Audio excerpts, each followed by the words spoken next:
Hi, it's me again with Corel Draw tips and tricks, and I'm with the little video tonight, and I'm kind of on a kick about this eyedropper attribute tool.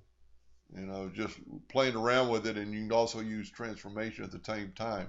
So I've got a pretty large square, smaller square set on an angle, and it'd be very easily just delete this one and make one. But if you had colors and everything else and this is everything you learn. It adds to your ability to do things. So go down here to your attribute eyedropper tool. It's under the flyout of your eyedropper tool, and click on the item that you want, and then go up to transform, and we're going to transform the size and the rotation of this item right here. What do you think about that? That's pretty cool. We made both these exactly the same with just a click of a button.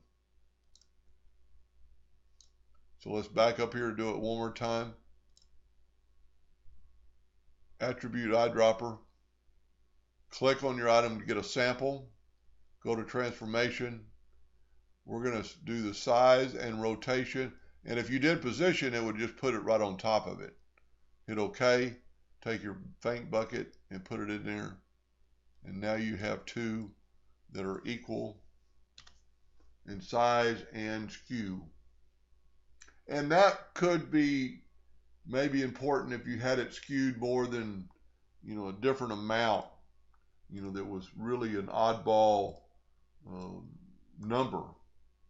Anyway, I hope that helped a little bit, and thank you for watching.